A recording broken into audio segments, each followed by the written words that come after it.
Hello, Sioux Falls, and welcome to Planning Preview for the month of August. My name is Jason Bieber with the Planning Office at the City of Sioux Falls, and joining me as always is Kurt Johnson, our Chairman of our Planning Commission. How are you doing today, Kurt? Great, Jason. Thanks for having me again. Yeah, absolutely. Well, you know, you always forward these in advance of these filmings, so to say, and I just get excited when I start seeing some of the lineup. And our first item that we're going to talk about today, or kind of this whole first page, as a matter of fact, is kind of emphasizing the fact that we're going with more residential development in town. And I just would love to, you know, kick this off with this first one. Looks like we're going from a C3 commercial zoning down, not down, but alternatively to a live-work designation. And why don't you tell us a little bit about this project? Yeah, so this is kind of a parcel that's at that intersection of 85th and Minnesota, where we have kind of a lot of commercial there right now on the southwest, northwest, northeast, and southeast corner. So this would be going directly east on the northeast corner. Kind of that last parcel, or one of the last parcels that's going to be really close to Veterans Parkway as that comes looping through to the east of this one. And the applicant's looking, that entire parcel is zoned commercial, but one of the good things that the applicant's looking to is really maybe trying to do some more mixed use that we're looking for. So instead of maybe a single floor retail use, they're looking at doing a little bit of retail on one of the buildings and then a little bit of retail still fronting 85th Street, but then being able to go up with 3 or more floors of apartments, which is really, you know, from your perspective and my perspective, to get that more density, to get mixed use is really what we'd rather see. So. Yes, absolutely.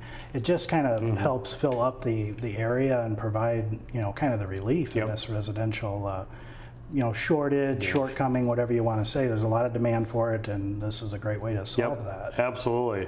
Our next item looks like we're going from a twin home zoning to a single family zoning. So again, decreasing the density, but still a very popular parcel type. Why don't you tell us about this one? Yeah, it's kind of funny because this is the complete opposite. So the first one, outskirts of town, right? Apartments, which we need. And this one is actually in more of our core area that we've been looking at. And this is from CCOG, Lynn Keller Forbes, doing kind of what she does best and really reutilizing some housing stocks from another area and moving a house into an existing lot that's maybe pretty difficult to develop unless we can go down to that traditional single family zoning district. But this will then provide another single family home for a family kind of in one of our core areas. So very nice. Our next parcel looks like we're going from brand new kind of development from ag to the RD1 on the west side. Why don't you tell us a little bit about this parcel? Yeah, so this is about as far west as you can go on 41st Street west of Ellis.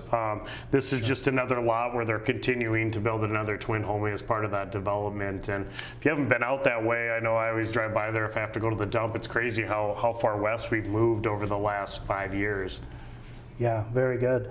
I'm a West Sider, so I know exactly what you mean. There seems to be no end to the end of West Side anymore. So yeah, pretty soon I think it's going to be funny, as we'll probably be butting right up to the Sioux Falls landfill. You know, it won't be way out in the middle of nowhere anymore. But nope, not at all. Well, very good. We're kind of switch gears here and go to the northeast side of town again. It looks like we're going from agricultural to light industrial and conservation out on East Benson and 229. Yep, so this would be the north side of Benson and east of 229.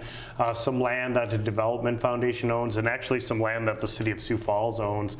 So they're working out to swap some property to do another user out there, and then we would continue to retain kind of that land that we would use for drainage ponds out there. So just another example of the Development Foundation bringing some more jobs and really constructing some more industrial uses within their developments they have around town. Very exciting there. I mean, that kind of investment is just going to do wonders for the city. So absolutely. Looking forward to see that come to fruition.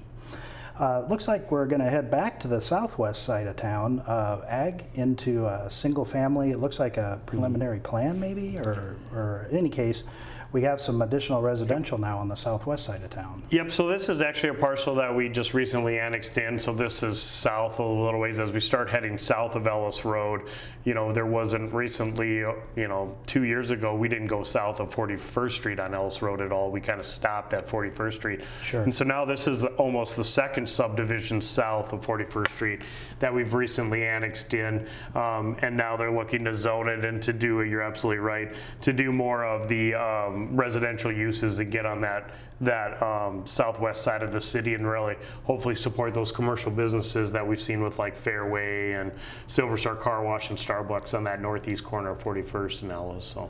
Sure. No, that makes total sense down there, and look forward again to seeing that come around. Southeast side, it looks like we're headed to now, another mixed density parcel here with some single family RD.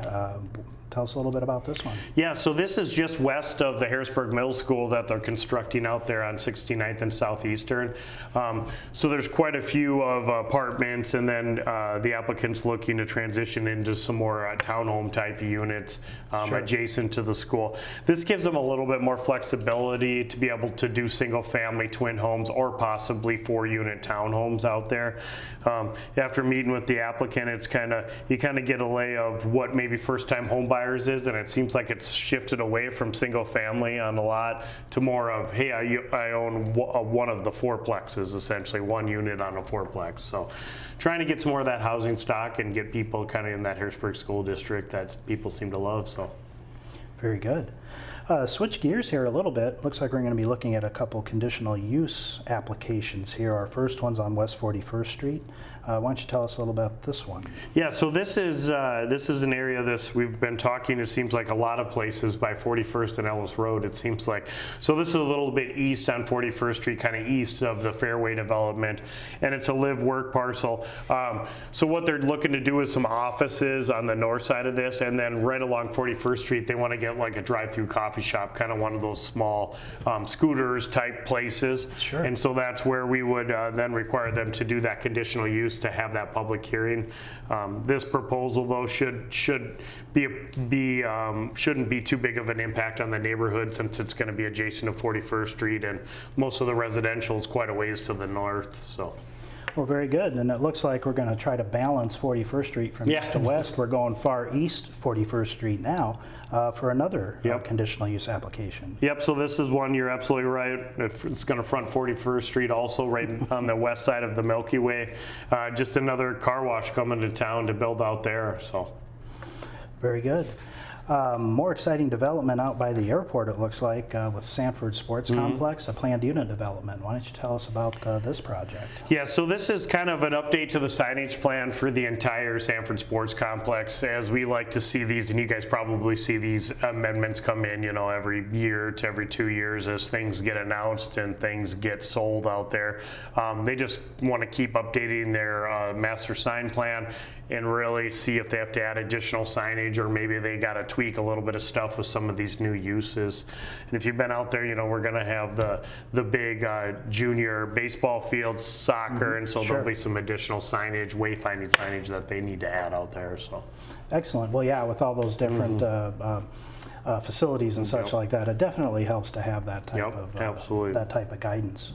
Looks like our last item we're going to talk about is a planned unit development, Avera South Campus on South Louise. Why don't you tell us a little bit about this one? Yeah, so this is another initial development plan amendment for the campus on 69th and Louise that Avera's been building out there with that really nice looking huge building they constructed. And so now they're looking at constructing actually that internal road that would take it from 69th Street all the way down to 77th Street. And then on the east side of that road, they're looking to do a kind of a large parking lot for some future stuff that they're looking to do down the line. So. Excellent. Always good to plan ahead when it comes to parking around medical facilities. The big medical facilities, I think we all know the challenge that can bring. So. Yeah, absolutely. Very good. So yeah, it looks like it'll be another jam-packed month. It doesn't seem like we're slowing down a lot, so you guys will have some additional decisions to make, it seems like. So Always look forward to them. yeah, great. And stay tuned, Sioux Falls. When we come back from break, we're going to have Butch Warrington, our chief building official, come on and really talk about the first 6 months of Sioux Falls, our building stats, and some large projects that we're going to be able to see coming up.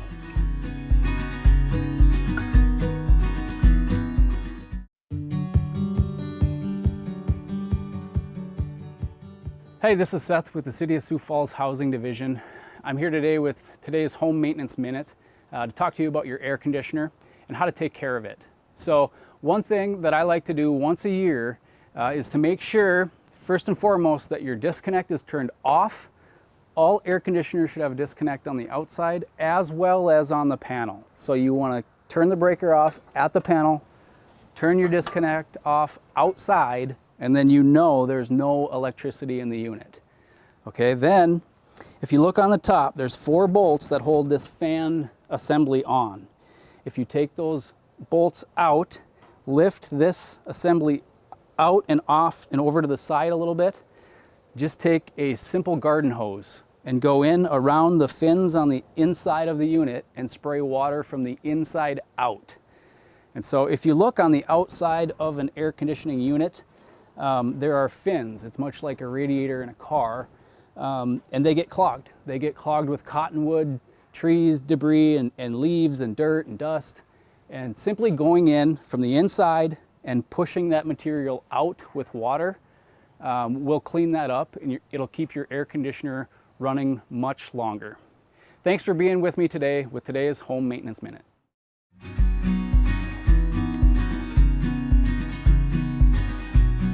Welcome back to Planning Preview for the month of August. Joining me for our second half and our special topic today is Butch Warrington, our chief building official with the City of Sioux Falls. How you doing, Butch? I'm doing well. Yourself, Jason? Oh, I'm doing great, and I can't wait to get into some of these permit numbers that you brought along with us today. So this is our first 6 months, half a year, with the numbers that we got in front of us, and pretty impressive numbers, to say the least. To say the least. They Yeah. are impressive. You know, we're not quite to $1 billion yet, but we're getting really close. And last year, it was the end of November when we touched that number. So we're 4 months ahead of that. Yeah, yeah, and you look at this, I mean, just some of the things I'm looking at here is last year we were almost at 500 million at the end of June. This year we're at 870 million, which is pretty impressive. So tell me something that really surprises you with that big jump. Did you feel like we'd be jumped that much already this year, or is this a kind of a real big surprise for you? This was a surprise. I didn't expect it to be this much. I knew we were going to have a good year, but I didn't expect it to be jumping like this. No. Yeah. And what's one of the categories, because you kind of break them down, residential, commercial, industrial, what's one of the things that you've seen that you're like, gosh, I expected this sector to slow down a little bit, or this one maybe to move up faster than it is? The one that surprised me the most is the number of apartments we're building. We're building apartments all over the city, and a lot of them. And I expected it to stay about where it was last year. Last year we issued 1,831 dwelling units for apartments. Well, shoot, we're already there, you know, so I didn't expect that to be that much. But, you know, a lot of the big projects we knew were coming, like the Sharapas, the Sioux Steels. We knew those were coming. Yep. And we knew that Sanford was going to put a couple of additions on. Yep. So we knew it was going to be a good year. So I don't know that we'll be able to handle this next year at the same time, but we'll see what comes. And one of those things that we always hear from, you know, residents of Sioux Falls, gosh, we're building so many apartments, so we need to keep building apartments. And I know I've heard a little bit from the developers, and I bet you have too, that we're still at that high 90% occupancy rate for apartments, and that's not really where they like to be, right? That's right. I've talked to some of the managers too, and they like to see that a little bit lower, because that way when somebody moves out, they have a chance to update them and keep them in good shape. Well, now they're just pushing people through, so they don't have that chance. So I think that number will start dwindling down once that gets into that low 90s or something like that, where they really want to see it. Yep, and that's what I've heard from them too. It looks like we're pretty much on par with our single-family houses from last year, maybe a tinch lower, but do you see that because single-family or housing market's slowing down a little bit, or is it just they can't get the stuff in to build them fast enough? I think, personally, they're doing everything they can.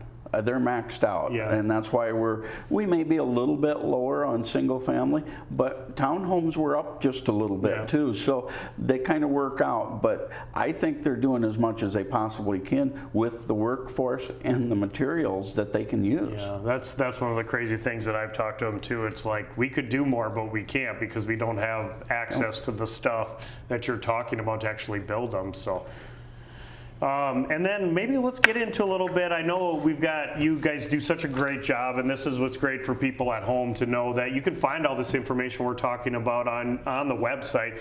You guys organize it every month. You come out with a comparison for the last 3 years, and then you really do the largest projects that we've done within the city, and you break them down, even break out apartments and different things like that on. So maybe let's go through a couple of these exciting projects, or maybe the ones that have the biggest valuation so far.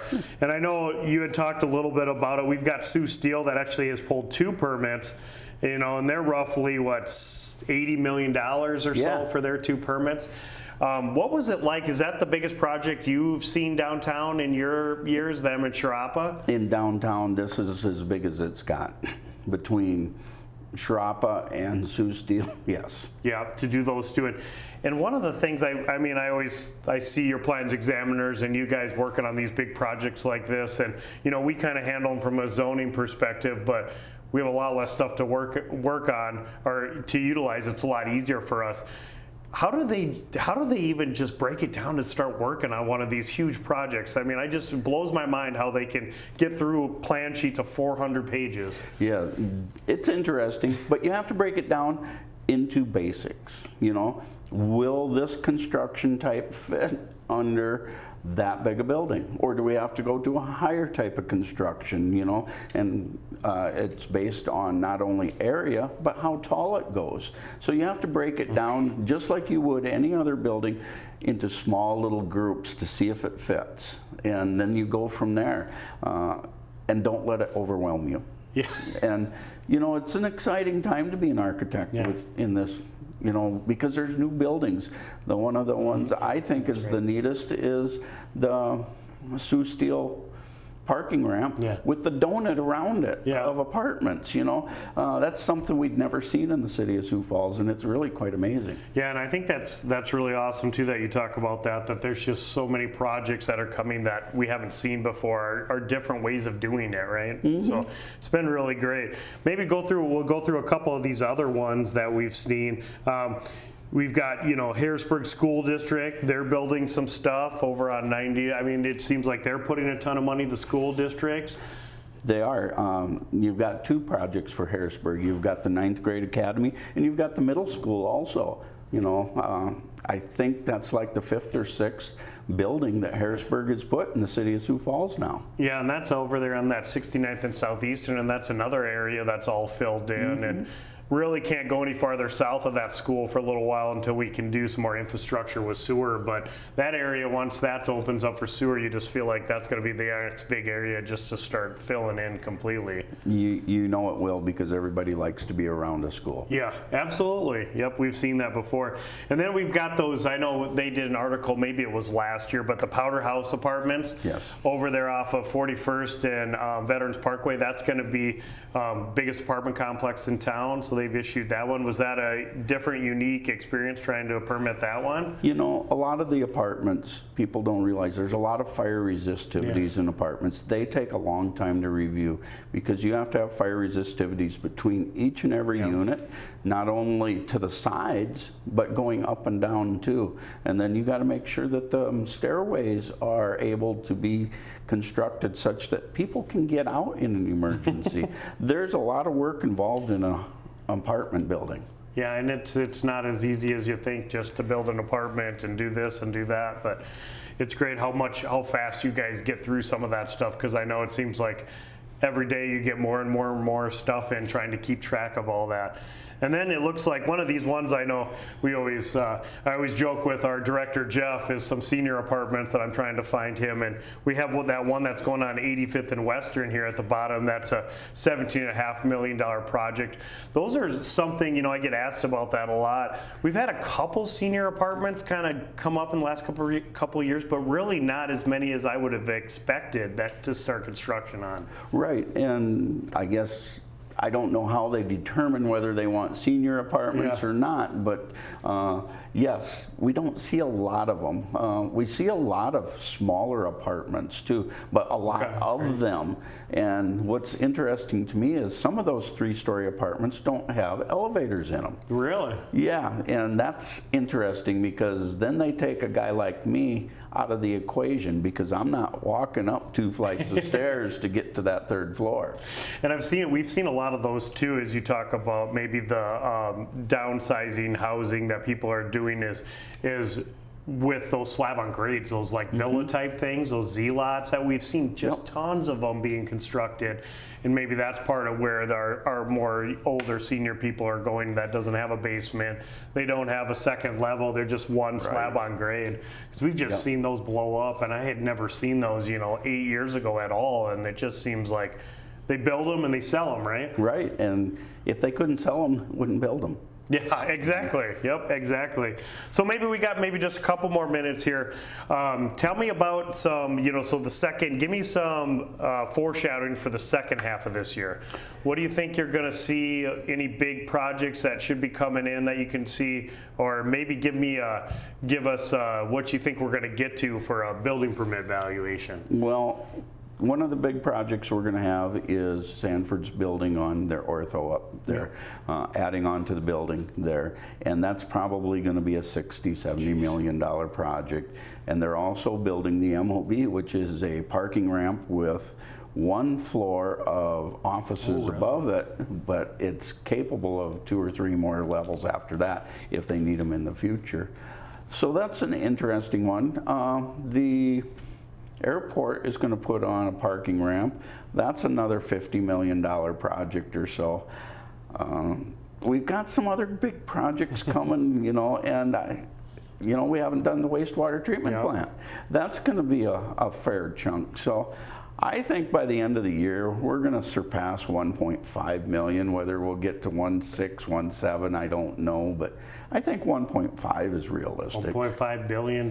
Yes. And then last year we did 1.1. Yes. So that's another 40% more. So do you feel like, if you had a crystal ball, is that you think we're going to surpass that in 2023? I know there's big projects in 2023, but that number just seems crazy. It seems crazy, and I would think that number was probably going to be untouchable for a year or two, but I don't know that for a fact. I didn't expect this year, so. Yeah, I remember when it was a big deal to get to 700 million a couple of years ago, and we're like, holy cow, and now we're at a billion we're shooting way over $1 billion. Yeah, it is. We just keep going more and more every year, and thanks to the developers that have faith and confidence in our little city. Well, yeah, and I think it's thanks to your plans examiners, the permit techs, your inspectors that are keeping the city going and working as hard as they can. It seems like it never slows down, where we used to at least have that time where you could breathe a little bit. So I know your team works their butts off, and they do a really good job, so appreciate everything they do. So. Well, that goes with your zoning team too. That's right. And we do work together so well, and that's what's neat. Yep, it is. It's we have a really good team with our department at this time, and so it's great. So, well, thanks for joining me, Butch, and maybe we'll have to have you on towards the end of the year to see if your prediction of 1.5 billion comes true. And then, if you get it, then you should have went and done the lottery or something. Well, maybe. We'll see. Let's talk again come the end of the year or first part of next year. All right. Thanks a lot, Butch. You bet. And thanks for joining us for Planning Preview for the month of August. This Planning Preview is for our meeting on August 3rd, the Planning Commission meeting. That's held at 6 o'clock at the Carnegie Town Hall. We'd love for anybody to come out and speak on those agenda items that we talked about today, or even if if you want to just speak on anything, we have an option for public input at the end of the Planning Commission meeting. So thanks, Sioux Falls, and we'll see you next month.